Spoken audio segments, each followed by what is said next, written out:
class and all oppressed peoples of the world rise up and mobilize against the brutal and enslaving practices perpetrated against them by the ruling elite class, which disregards basic human rights in the pursuit of controlling and subjugating the working class people and resources of the world in their attempt to generate as much political power and military might as possible. May Day has always been an important date, not just to workers and oppressed people across the globe, but an especially important date to Palestinians.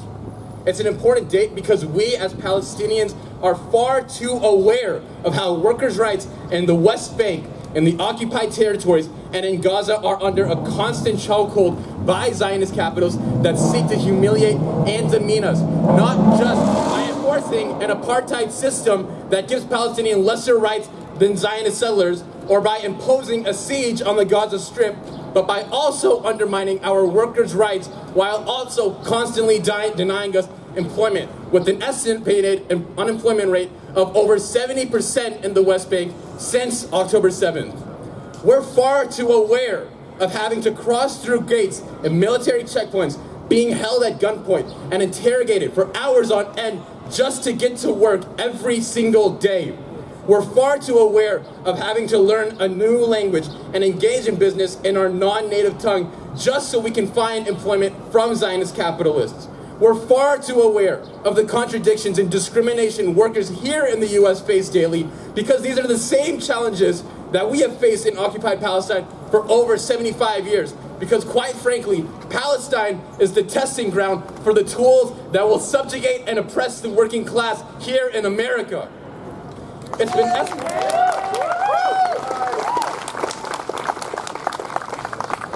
been estimated that since October 7th, over 400,000 jobs have been lost for Palestinians in the occupied territories.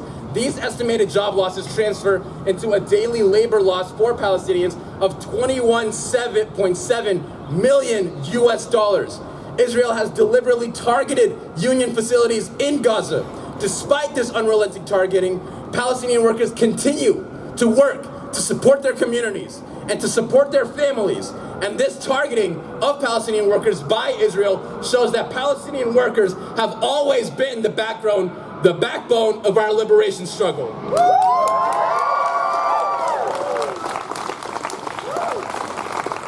This May Day also carries a heavy weight to it.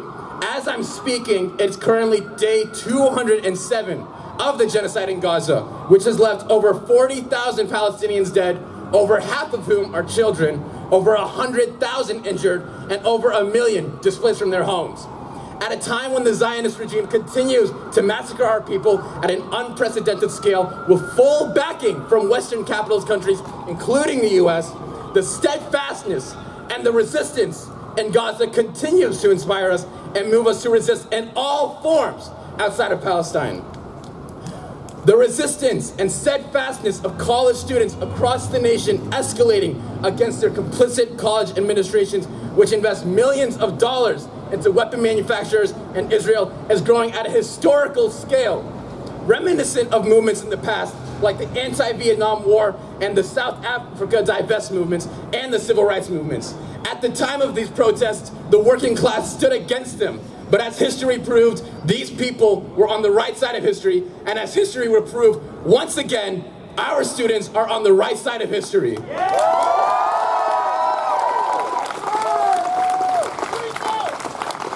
Workers' rights, student rights, and Palestinian liberation are intrinsically linked, and one is not possible without the other.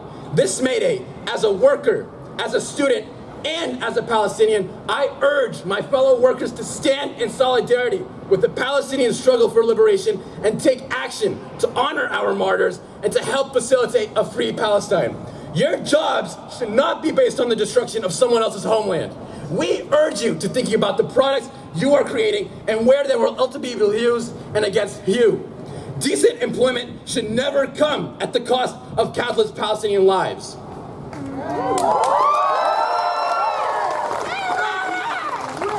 We must continue to dissent. We must continue to disrupt. Organize a walkout at your job or school. Start a strike at your work until our demands are met. It is more important now than ever before that we continue to strike the imperial core in the belly of the beast. Because in the words of Ghassan Kanafani, imperialism has laid its body over the world. Wherever you strike it, you hurt it, and you serve the world justice.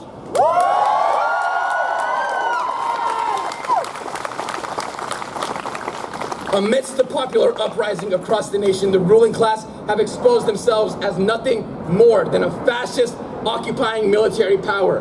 But all this shows is that they're terrified of us. And this retaliation won't stop us. It'll get us going even more.